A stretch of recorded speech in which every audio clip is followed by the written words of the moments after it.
Hi! Today வந்து curling R perming பண்ணுறது எப்படின்னு இந்த வீடியோவில் பார்க்கலாம். அதுக்கு முன்னாடி என்ன ப்ராடக்ட் வேணும்ன்ட்டு ஃபஸ்ட்டு பார்த்துடலாம். நெக்ஸ்ட் வந்து ஹேரை நல்லா வாஷ் பண்ணிக்கோங்க. தென் நல்லா ட்ரை பண்ணிக்கோங்க. 100% ப்ளோ ட்ரை பண்ணணும். அப்புறம் பேசிக் ஹேர் செக்ஷன் எடுங்க. நான் என்ன செக்ஷன் எடுத்திருக்கேன்னா ப்ரொஃபைல் செக்ஷன் எடுத்திருக்கேன். அது எடுத்தால் போதும் நம்ம. நெக்ஸ்ட் வந்து ஹேரை வந்து தின்னாக ஹேர் எடுத்துக்கோங்க. அப்போ தான் கேர்ள் நல்லா டிஃபைனாக காட்ட முடியும். அந்த ஒரு லேயர்லேயே நம்ம வந்து 3 பார்ட்ஸாக பிரிச்சுக்கோங்க. அப்போ தான் வந்து நல்ல ஹேரோட ஸ்ட்ரக்சர் காட்ட முடியும். ஹேரை நம்ம பிரிச்சுட்டோமா, நெக்ஸ்ட்டு வந்து நல்லா கோம் பண்ணிக்கோங்க. ஏன்னா சிக்கு இல்லாமல் இருக்கணும். கோம் பண்ணிவிட்டு நம்மளுடைய கேர்லிங்கோட க்ரீம் எடுத்துக்கோங்க. அது க்ரீம் எடுத்துட்டு அப்ளை பண்ணுங்கள். ஃபியூ செகண்ட் எம்லிஃபிகேஷன் பண்ணுங்கள். தென் பட்டர் பேப்பரை எடுத்துட்டு ஹேரோட கார்னரில் வச்சு ஒரு ட்விஸ்ட்டு கொடுத்து வீடியோவில் காட்டியிருக்கேன் பாருங்கள்.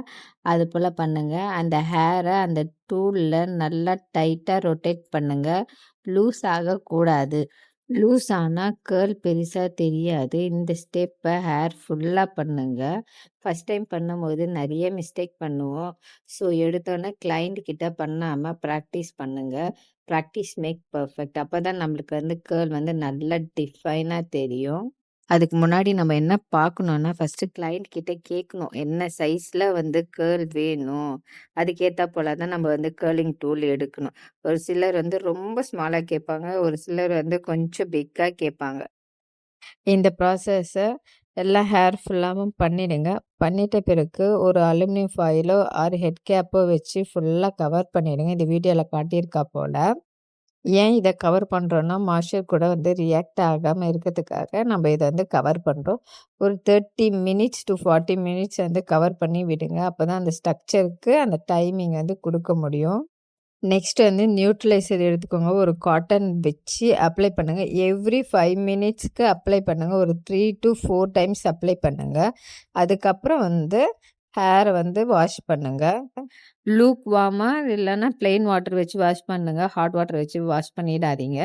அப்புறம் வாஷ் பண்ணிட்ட பிறகு 50% ட்ரை பண்ணுங்கள். ப்ளோ ட்ரை பண்ணுங்கள். அப்புறமா ஒரு கேர்லாக கழட்டிட்டுங்க. அப்போ தான் ஈஸியாக வந்து கழட்ட முடியும். இந்த வீடியோவில் காட்டியிருக்காப்போல் ஒவ்வொரு ஹேரையும் எடுத்து ரிமூவ் பண்ணுங்கள். ரிமூவ் பண்ணிட்ட பிறகு கீழேருந்து மேலே ஒரு புஷ் கொடுங்க. அப்போ தான் வந்து ஹேர் வந்து நல்லா பவுன்ஸியாக தெரியும். இந்த மாதிரி எல்லா ஹேருக்குமே பண்ணுங்கள். சூப்பராக ரிசல்ட் தெரியும். கேர்ள் பண்ணிட்ட பிறகு கண்டிப்பாக பியூட்டிஷியன் கிட்ட வந்து ஆஃப்டர் கேர் கேட்டுக்கோங்க. இல்லைன்னா வந்து லாங் லாஸ்டிங்காக வச்சுக்க முடியாது. லாங் லாஸ்டிங்காக இருக்கணும், ரொம்ப ட்ரையாகவும் இருக்கக்கூடாதுன்னு நினச்சிங்கன்னா கண்டிப்பாக வந்து ஆஃப்டர் கேர் வந்து கேட்டுக்கோங்க. ஆஃப்டர் கேர் கேட்ட பிறகு அதுக்கான ஷாம்பு, அதுக்கான கண்டிஷ்னர், ஜெல் கண்டிப்பாக வந்து யூஸ் பண்ணணும். அப்போ தான் வந்து ரிசல்ட் வந்து பக்காவாக இருக்கும். மறக்காமல் லைக் பண்ணுங்கள், ஷேர் பண்ணுங்கள், சப்ஸ்கிரைப் பண்ணுங்கள். அப்போ தான் வந்து நெக்ஸ்ட் வீடியோ போடுறதுக்கு ஒரு எனர்ஜி கிடைக்கும். தேங்க்யூ.